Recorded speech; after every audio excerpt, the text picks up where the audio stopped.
The city of Joy कहा जाने वाला कोलकाता आज वेस्ट बंगाल का इकलौता शहर रह गया है जहां इंडस्ट्रीज, प्रॉस्पेरिटी और कल्चरल हेरिटेज की झलक बाकी रह गई है।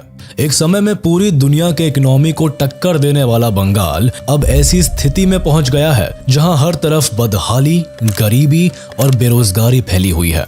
एक तरफ जहां 17th और 18th सेंचुरी में इस राज्य ने ट्रेड, हैंडलूम और टेक्सटाइल जगत में अपना नाम कमाया, वहीं 19th और 20th सेंचुरी में बंगाल ने देश को कई महान इंटेलेक्चुअल्स और फ्रीडम फाइटर्स भी इंडिया को दिए। राजा राममोहन रॉय, सुभाष चंद्र बोस से लेकर गुरुदेव रविंद्रनाथ टैगोर, स्वामी विवेकानंद और ईश्वर चंद्र विद्यासागर जैसे कई बड़े लेजेंड्स का ताल्लुक भी बंगाल की भूमि से ही रहा। सोशल और इकोनॉमिक डेवलपमेंट के चलते ये राज्य ब्रिटिश की वेल्थ का जरिया बना और भारत की राजधानी के तौर पर सम्मानित रहा।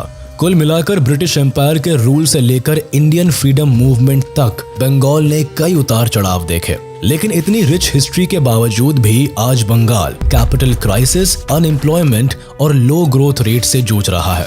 क्यों भारत का सबसे रिच स्टेट कहलाया जाने वाला बंगाल आज गरीबी के मुहाने पर खड़ा है? जिस राज्य को कभी भारत में इंडस्ट्रियल रेवोल्यूशन का गढ़ कहा जाता था, आज वो एक बड़ा इंडस्ट्रियल फेलियर कैसे बन गया है?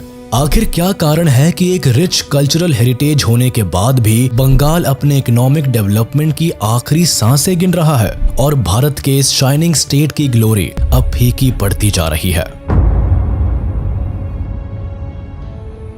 भारत के फलते फूलते ट्रेड, रिचनेस और गोल्डन पीरियड की सबसे बड़ी झलक कभी बंगाल में देखने को मिलती थी। गंगा और ब्रह्मपुत्र नदी के सबसे फर्टाइल लैंड पर बसे होने की वजह से इस राज्य का एग्रीकल्चर, ट्रेड और टेक्सटाइल इंडस्ट्री दुनिया भर में मशहूर था। यहाँ मौजूद रिच जाइगेंटिक डेल्टा बंगाल की इकोनॉमिक ग्रोथ के लिए इतना बेनिफिशियल था कि बंगाल शुरू से ही ट्रेड के लिए एक कमर्शियल हब बना रहा। एक तरफ बे ऑफ बंगाल और दूसरी तरफ हिमालय से सटी खूबसूरत वादियां हमेशा ही बंगाल को समृद्ध और सुंदर बनाती रही है।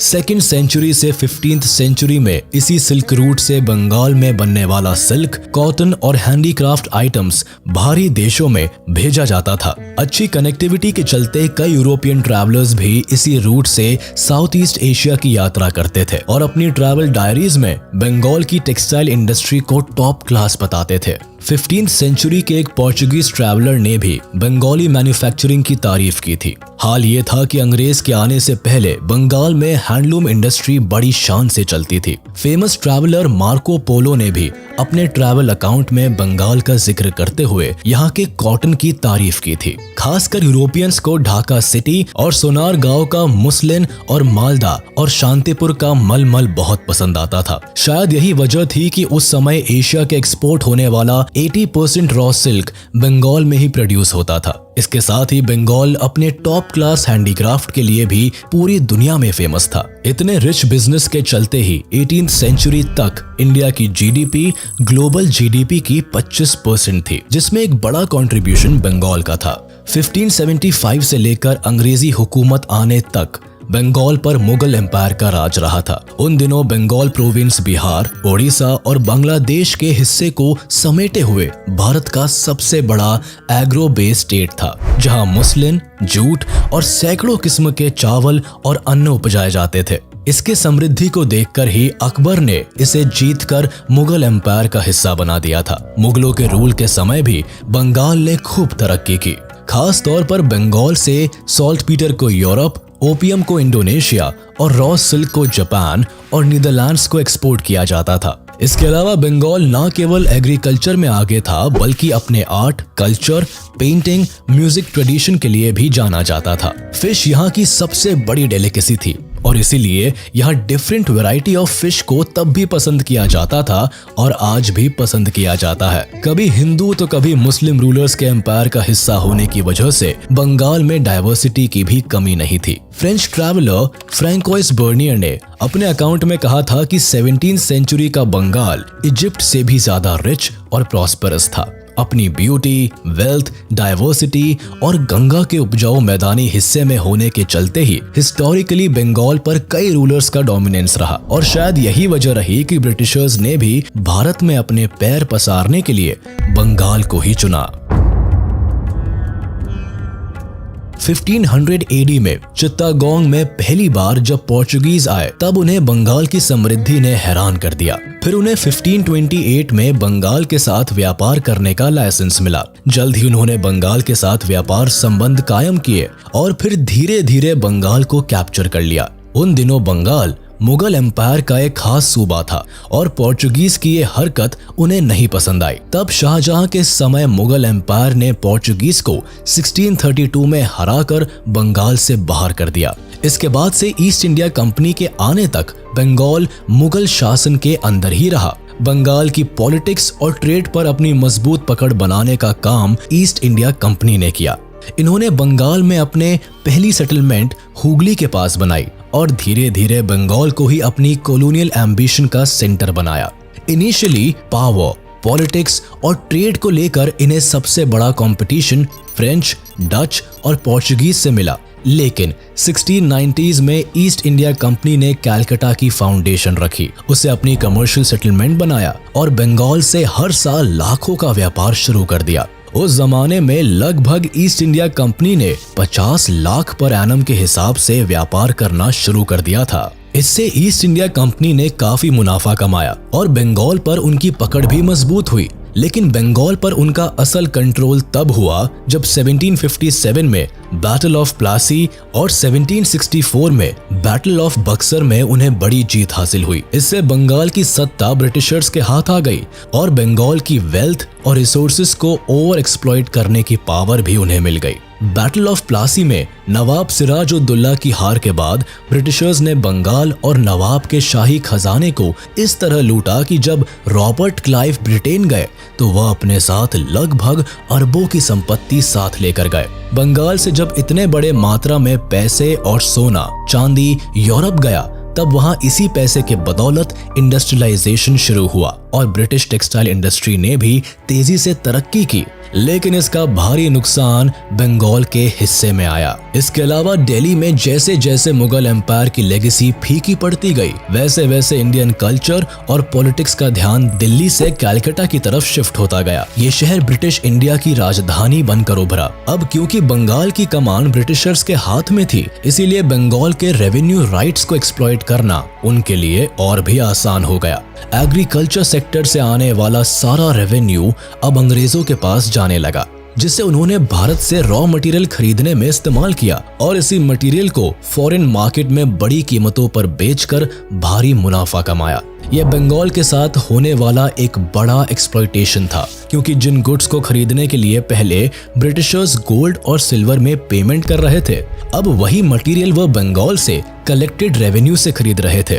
इसके अलावा बंगाल से जनरेटेड रेवेन्यू को भी ब्रिटिशर्स ने इंडिया में अपनी टेरिटरी के एक्सपेंशन के लिए इस्तेमाल किया। ब्रिटिश आर्मी और वॉर एक्सपेंसेस के खर्चे का बोझ भी बंगाल की इकोनॉमी को ही झेलना पड़ा, जिसकी वजह से बंगाल का एक्सप्लॉइटेशन बाकी प्रोविंस से कई ज्यादा हुआ। अंग्रेजों के राज में सबसे ज्यादा नुकसान बंगाल की टेक्सटाइल और हैंडलूम इंडस्ट्री को हुआ, जो कि ब्रिटिश रूल से पहले ग्लोबली फ्लरिश कर रही थी। लेकिन ब्रिटेन की टेक्सटाइल इंडस्ट्री को प्रमोट करने के लिए ब्रिटिशर्स ने इंडिया की टेक्सटाइल इंडस्ट्री पर कई रेस्ट्रिक्शंस लगाई।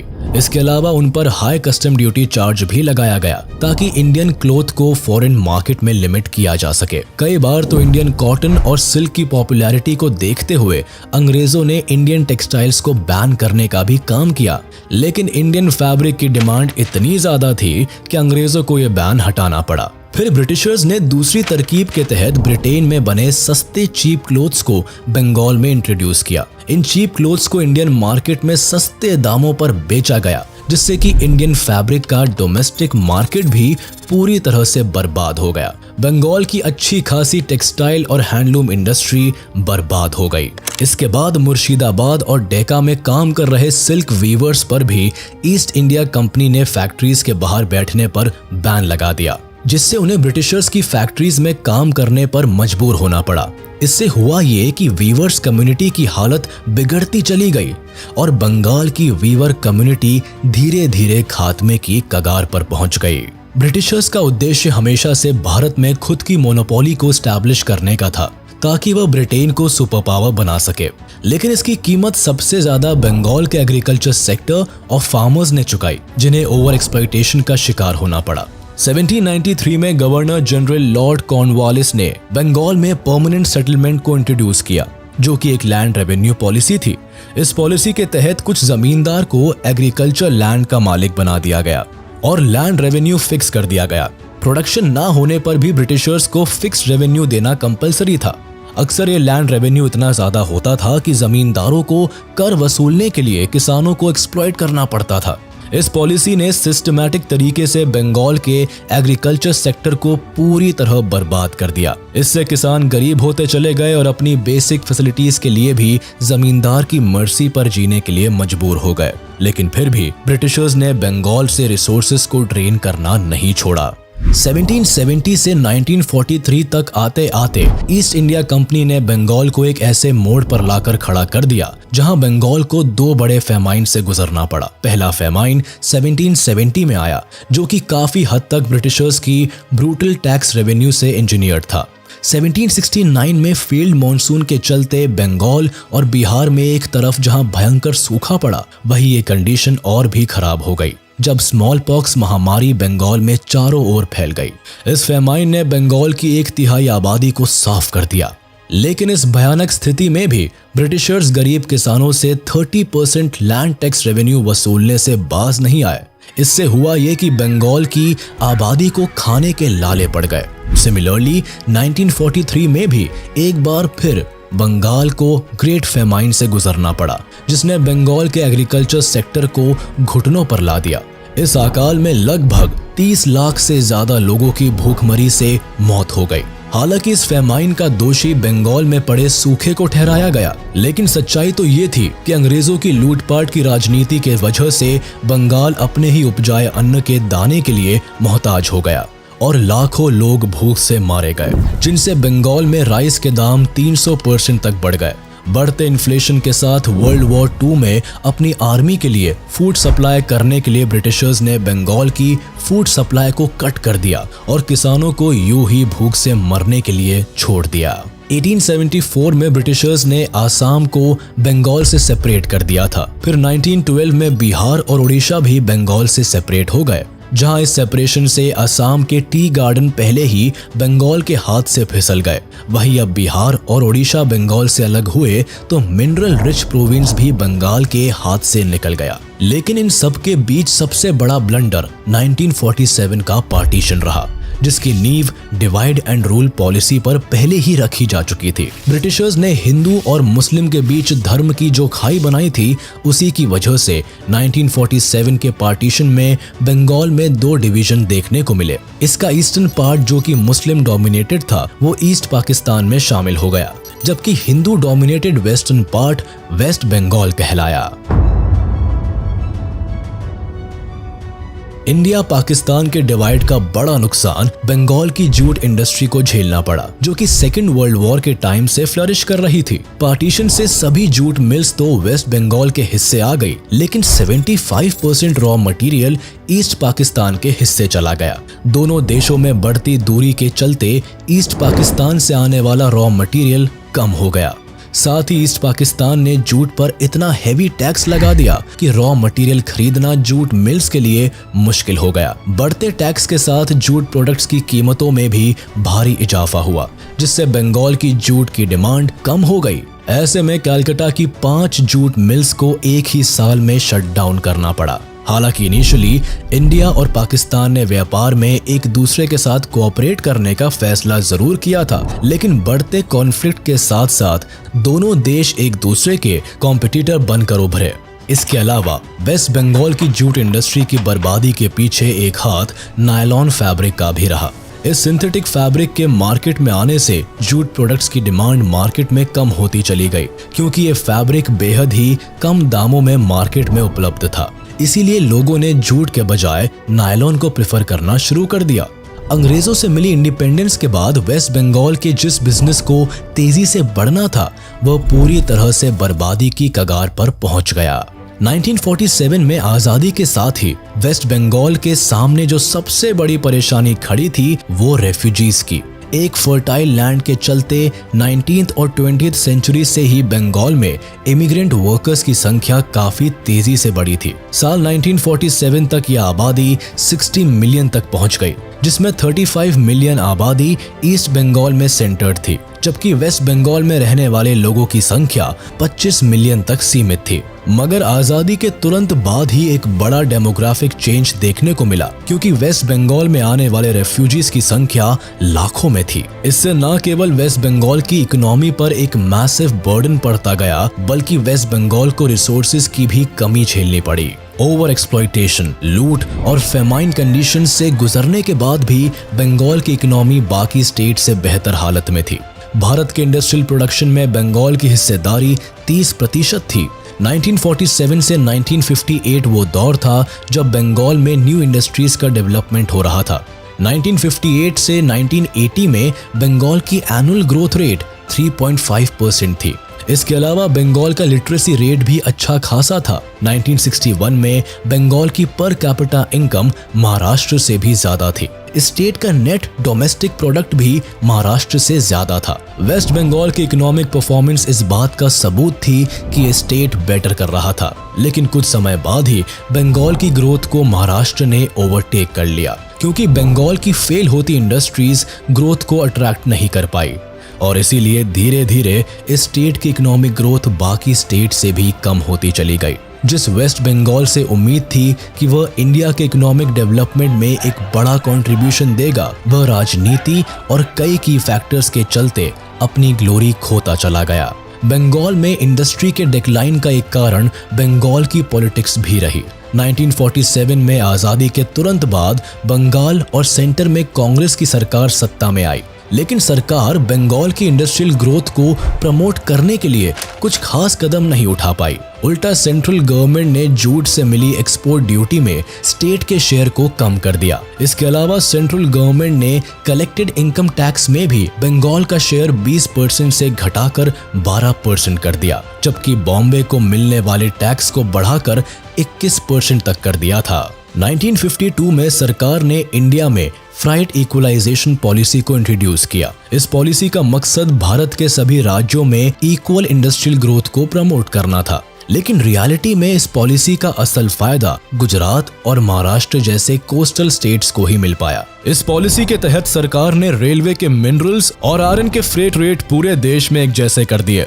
इसका मतलब ये था कि कोल और मिनरल को भारत के किसी भी राज्य में ट्रांसपोर्ट करने के लिए सभी को सेम रेट ही देना था। इससे हुआ ये कि बिहार, बंगाल और ओडिशा में इंडस्ट्री सेटअप करने वाली कंपनीज ने गुजरात और महाराष्ट्र का रुख कर लिया, जहां बड़े पोर्ट्स और बेटर फैसिलिटीज भी अवेलेबल थी। इस पॉलिसी का बंगाल की इंडस्ट्री पर इतना बुरा असर पड़ा कि 1952 से पहले बंगाल में मौजूद फैक्ट्रीज की संख्या गुजरात और महाराष्ट्र की फैक्ट्रीज से काफी ज्यादा थी। लेकिन 1956 से 1957 के बीच जितनी तेजी से महाराष्ट्र में नई फैक्ट्रीज खुली, उसकी आधी फैक्ट्रीज को बंगाल में लाइसेंस दिया गया। इसीलिए 1947 में बंगाल से जो 27% इंडस्ट्रियल आउटपुट आता था, वह केवल 17% पर सिमट कर रह गया। 1965 से 1977 के बीच वेस्ट बंगाल का इकोनॉमिक डाउनफॉल सबसे ज्यादा रहा। इस दौरान बंगाल में कांग्रेस रूल था, लेकिन बंगाल के इकोनॉमिक डाउनफॉल का एक कारण इंडिया पाकिस्तान वॉर भी था। 1965 और 1971 में 2 बार भारत और पाकिस्तान के बीच वॉर हुई, जिससे इंडियन रेलवेज में होने वाली सरकारी इन्वेस्टमेंट कम हो गई। 1965 में बंगाल की एक बड़ी आबादी इंजीनियर्ड इंडस्ट्रीज में काम कर रही थी। इसके अलावा बंगाल इंडस्ट्री भी इंजीनियर्ड इंडस्ट्री पर डिपेंडेंट थी। इसीलिए जब सेंट्रल गवर्नमेंट की तरफ से रेलवे इन्वेस्टमेंट में कमी आई, तो इससे बंगाल की इंजीनियर्ड इंडस्ट्री का भी बंटा धार हो गया। एक तरफ जहां इंडिपेंडेंस के बाद बंगाल कई इकोनॉमिक इश्यूज को फेस कर रहा था, वहीं दूसरी तरफ 1969 में बंगाल में पॉलिटिकल पावर का शिफ्ट देखने को मिला। लेट 60s से ही बंगाल में कम्युनिस्ट पार्टीज का इन्फ्लुएंस बढ़ता चला गया। कार्ल मार्क्स और लेनिन की आइडियोलॉजी जो किसान और मजदूर के हक की बात करती थी, वह बंगाल के आम लोगों के बीच पॉपुलर होती गई। बंगाल हमेशा से ही एक समृद्ध स्टेट रहा, लेकिन वक्त की मार ने इसे गरीबी और बदहाली की दलदल में झोंक दिया। कम्युनिस्ट सरकार और एंटी इंडस्ट्रियल पॉलिसीज की वजह से तो ऐसे भी सैकड़ों इंडस्ट्रीज या तो बंद हो रही थी या फिर बाहर का रुख कर रही थी। ऐसे में जब बंगाल के एक गांव नक्सलबाड़ी में नक्सलाइट मूवमेंट शुरू हो गए, तब बंगाल इकोनॉमिक की स्थिति और खराब होने लगी। माओइस्ट प्रिंसिपल्स को फॉलो करने वाले नक्सल्स बंगाल के बड़े किसानों और पूंजीपतियों से जबरदस्ती गन पॉइंट पर धन लूटने लगे। कोलकाता और आसपास के इलाकों में इस वजह से काफी लूटपाट होने लगी और स्टेट का लॉ एंड ऑर्डर बिगड़ने लगा। लोग इन्वेस्ट करने से डरने लगे और जो बिजनेस पहले से थे उन्हें एक्सपैंड करने का ख्याल दिमाग से निकाल दिया। नक्सलिज्म ने बंगाल की गिरती हुई इंडस्ट्री शेयर को एक और बड़ा धक्का दे दिया। कम्युनिस्ट पावर की इमर्जेंस से 1969 में सीपीआईएम ने कांग्रेस को हराकर बंगाल स्टेट पर अपनी पकड़ बनाई। लेकिन कम्युनिस्ट पार्टी का पावर में आना बंगाल की इंडस्ट्रीज के लिए काफी खतरनाक साबित हुआ। इनके आने के साथ ही बंगाल की इंडस्ट्रीज का डिक्लाइन शुरू हो गया। दरअसल इस पार्टी की आइडियोलॉजी ही थी कि मजदूरों को हक मिले, और कई बार तो ये डिमांड्स इतने अनरियलिस्टिक होते थे कि जिनसे परेशान होकर मिल मालिक खुद ही अपनी कंपनी बंद करने लगे, क्योंकि मजदूर यूनियन बनाकर जहां तहां धरने देने लगे। इससे मिल मालिकों की परेशानी बढ़ने लगी। एक तो देश नया नया आजाद हुआ था, गरीबी थी, उस पर से प्रोडक्शन हैम्पर होने की वजह से मिल मालिक अपने घाटे के बिजनेस को बंद करने लगे। इससे सबसे ज्यादा धक्का मजदूर वर्ग को लगा, क्योंकि वो लोग इस वजह से बेरोजगार होने लगे। इसी दौरान जितने भी नए इंडस्ट्रियलिस्ट आए, उन्होंने बंगाल को अपने लिस्ट से बाहर कर दिया। इसके ठीक उल्टे ज्यादातर इंडस्ट्रीज जब गुजरात, महाराष्ट्र और कोस्टल एरियाज की तरफ डेवलप होने लगी और बंगाल में इंडस्ट्री डिक्लाइन होता चला गया। इससे बंगाल में प्राइवेट कंपनीज का इन्वेस्टमेंट इतना कम हो गया कि बंगाल की बची हुई इंडस्ट्रीज भी कैपिटल डेफिशिएंसी की कगार पर आकर खड़ी हो गई। इसी दौरान जब 1971 के पाकिस्तान के अत्याचार से बचकर लाखों बांग्लादेशी मेनली हिंदू अब कोलकाता की तरफ भागकर आने लगे। Relief and rehabilitation department of West Bengal के मुताबिक 1971 में करीब 60 लाख रेफ्यूजीज ईस्ट पाकिस्तान से वेस्ट बंगाल में आए और 1980 तक यह आंकड़ा 80 लाख तक बढ़ गया था।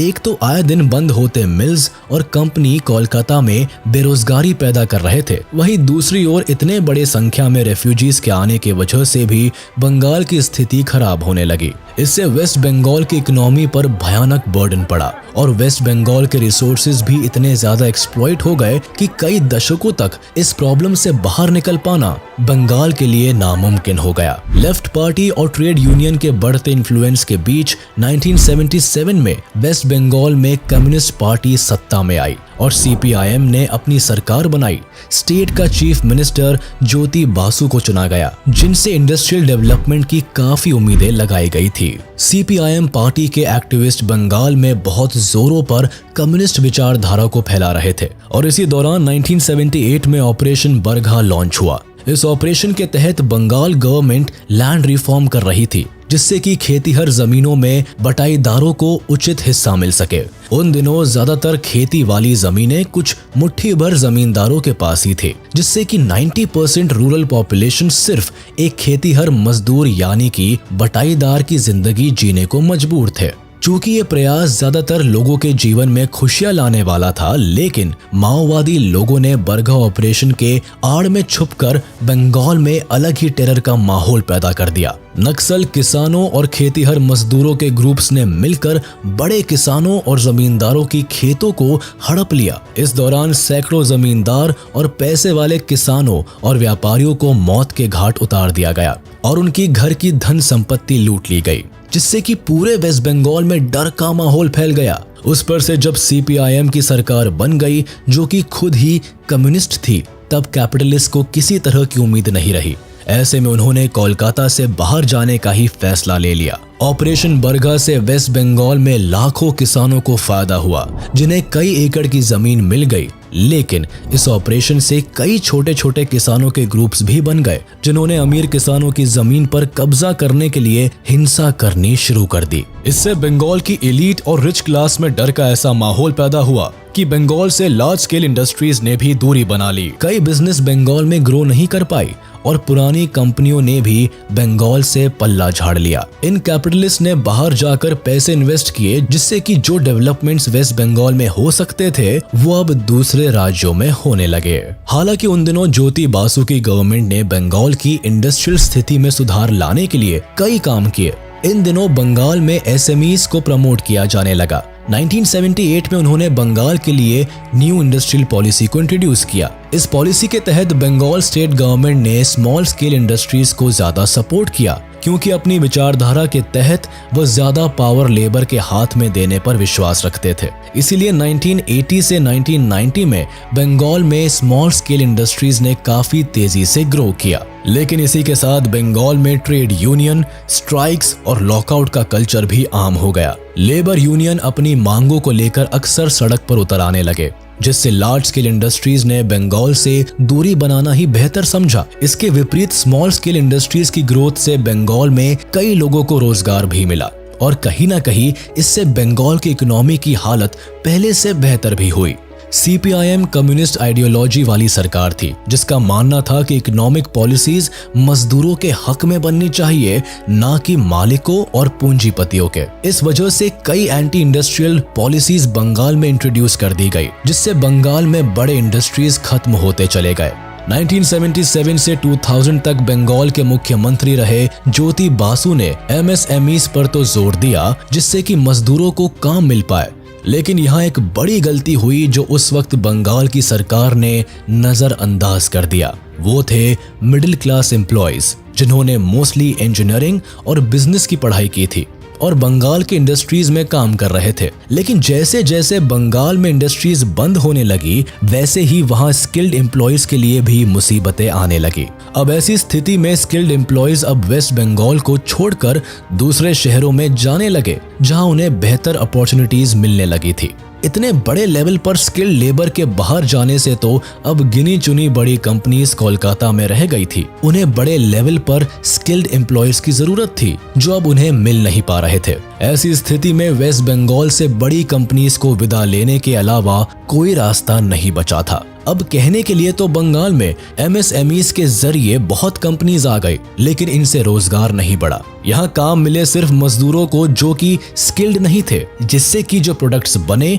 वो बड़े लेवल पर अपनी पहुंच नहीं बना सके। और बंगाल इकोनॉमी, जो कि मिडिवल इंडिया में दुनिया के सबसे बड़े इकोनॉमीज में गिना जाता था, वही अब लोकल बाउंड्रीज में सिमट गया। 1991 में इंडिया की इकोनॉमी को फॉरेन इन्वेस्टमेंट के लिए खोल दिया गया, जिसका लाभ उठाने के लिए 1994 में बंगाल गवर्नमेंट ने नई इकोनॉमिक पॉलिसीज को इंट्रोड्यूस किया, जिनके तहत कंपनीज को बंगाल में इंडस्ट्रीज खोलने के लिए इजीली परमिशंस मिल सके। इसके अलावा फॉरेन कंपनीज को बंगाल में अट्रैक्ट करने के लिए स्टेट गवर्नमेंट ने टैक्स कंसेशंस भी अनाउंस किए, जिससे बंगाल ने कई फॉरेन प्रोजेक्ट्स को भी अट्रैक्ट किया। लेकिन इतनी प्रोग्रेस के बाद भी बंगाल इकोनॉमी इकोनॉमिक डेवलपमेंट में पीछे ही रही। इसकी एक वजह बंगाल का कमजोर इंफ्रास्ट्रक्चर भी रहा, जो वक्त के साथ अपडेट नहीं हो पाया। लेट 60s और 70s तक बंगाल का इंफ्रास्ट्रक्चर बाकी कई स्टेट से भले ही बेहतर था, लेकिन प्राइवेट इन्वेस्टमेंट और लगातार होते डेवलपमेंट के चलते देश में कई राज्यों ने तरक्की की। लेकिन वक्त के साथ बंगाल अपने इंफ्रास्ट्रक्चर पर काम करने से चूक गया। इसका एक कारण बंगाल का लेस रेवेन्यू भी रहा। रेवेन्यू की कमी के चलते बंगाल गवर्नमेंट पब्लिक इंफ्रास्ट्रक्चर पर पैसा खर्च नहीं कर पाई। इसके अलावा बंगाल की इकोनॉमी की एग्रीकल्चर और पीजेंट इकोनॉमी पर हाई डिपेंडेंसी रही। लेफ्ट फ्रंट रूल ने भी बंगाल की इस तस्वीर को बदलने के बजाय अपने रूल में बंगाल में एग्रीकल्चर प्रैक्टिस को ही बढ़ावा दिया। बंगाल में किसी भी इंडस्ट्री के लिए इंडस्ट्रियल प्लांट सेटअप करना इसीलिए भी आसान नहीं था, क्योंकि यहाँ कंपनीज फैक्ट्री के लिए लैंड एक्वायर नहीं कर पाती थी। दरअसल सरकार ने जो लैंड रिफॉर्म्स किए थे उससे ये तय नहीं हो पाया था कि कौन सी जमीन एग्रीकल्चर की है और कौन सी जमीन पर इंडस्ट्रीज को सेटअप किया जा सकता है। इसी कंफ्यूजन के चलते जब बंगाल में किसी कंपनी को लैंड अलॉट किया जाता, वहां के किसान इसका भारी विरोध करते। इसी का खामियाजा रतन टाटा को अपने टाटा नैनो प्रोजेक्ट में भी झेलना पड़ा।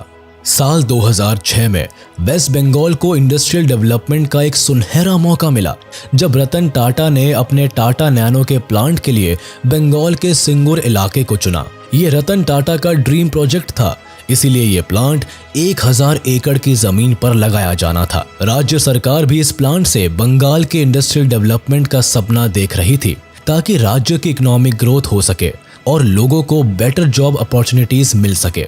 लेकिन जैसे ही सरकार ने टाटा के लिए लैंड अलॉट किया, बंगाल के किसानों से इसे भारी विरोध झेलना पड़ा। सिंगूर में रहने वाले किसानों का कहना था कि प्रपोज लैंड के लिए सरकार ने लोगों को जमीन खाली करने के लिए मजबूर किया और इसके बदले जो कंपनसेशन दिया गया वो काफी कम था। इसके अलावा सरकार न्यू हाउसिंग फैसिलिटीज देने में भी इतनी देरी कर दी कि लोग सड़कों पर उतर आए। इस प्लांट को न केवल किसानों बल्कि एनजीओ, एनवायरमेंटलिस्ट, इंटेलेक्चुअल्स और ऑपोजिशन पार्टी से काफी विरोध झेलना पड़ा। खुद ममता बनर्जी इस प्लांट के विरोध में उतर आई। 2 साल तक चले इस क्लैश से आखिरकार रतन टाटा ने अपना प्लांट गुजरात में शिफ्ट कर दिया। इस फैसले से ममता बनर्जी के पॉलिटिकल करियर को तो काफी फायदा हुआ, लेकिन बंगाल एक बार फिर से इंडस्ट्रियल ग्रोथ से अछूता रह गया। जिस प्रोजेक्ट से बंगाल की इकोनॉमिक ग्रोथ को बूस्ट मिल सकता था और लोगों को रोजगार मिल सकता था, वो सब कुछ बर्बाद हो गया। टाटा नैनो के फेलियर के बाद किसी भी कंपनी ने इन्वेस्टमेंट के लिए बंगाल की तरफ मुड़कर भी नहीं देखा। बंगाल केवल एग्रीकल्चर सेक्टर तक सिमट कर रह गया। साल 2011 के इलेक्शन में टीएमसी पार्टी को बंगाल में भारी जीत मिली और ममता बनर्जी बंगाल की चीफ मिनिस्टर बनकर सत्ता में आई। लेकिन टीएमसी रूल के बाद भी बंगाल की इकोनॉमी संघर्ष ही करती रही। साल 2012 से 2017 के बीच बंगाल की ग्रोथ रेट 5.5% पर लाया करती थी, जबकि उस दौरान में इंडिया की नेशनल ग्रोथ 7.1% पर थी। अब इसकी सबसे बड़ी वजह यह थी कि बंगाल की इंडस्ट्रियल प्रॉब्लम सॉल्व ही नहीं हुई। एक फर्टाइल लैंड के चलते लोगों ने बंगाल में इंडस्ट्रियल डेवलपमेंट के बजाय एग्रीकल्चर को चुना और ममता बनर्जी की सरकार भी बंगाल इकोनॉमी को बूस्ट करने के लिए एग्रीकल्चर सेक्टर पर फोकस करती रही। इसका नतीजा ये हुआ कि आज भी बंगाल की जीडीपी में 12% शेयर एग्रीकल्चर का है। यहाँ की 65% से भी ज्यादा वर्क फोर्स एग्रीकल्चर सेक्टर में काम कर रही है। लेकिन फिर भी बंगाल की पैदावार ग्लोबल पैदावार के 2/3 से भी कम है। वेस्ट बंगाल की प्राइमरी क्रॉप राइस है और इसकी पैदावार साल 2017 से 18 में 2926 केजी पर हेक्टेयर थी, जबकि इसी साल global average yield 4250 KG per hectare थी। ये कम उपज इस बात की तरफ इशारा करती है कि बंगाल इकोनॉमी स्टैग्नेंट होती जा रही है। इसके अलावा साल 2015 के आंकड़े बताते हैं कि भारत का सबसे बड़ा अनऑर्गेनाइज्ड सेक्टर बंगाल में ही है, जिसकी वजह से बंगाल की अर्थव्यवस्था लगातार गिरती जा रही है। 1980 तक जहां देश की टोटल मैन्युफैक्चरिंग में बंगाल का शेयर 12% था, वो 2011 तक घटकर केवल 4% ही रह गया। और इसकी एक वजह बंगाल का एंटी इंडस्ट्रियल माइंडसेट भी रहा है। इसी के साथ हम आपसे विदा लेते हैं। उम्मीद है आपको ये वीडियो जरूर पसंद आया होगा। आप इस वीडियो को अपने दोस्तों के साथ शेयर करना बिल्कुल भी ना भूलें। साथ ही चैनल को सब्सक्राइब जरूर कर दें।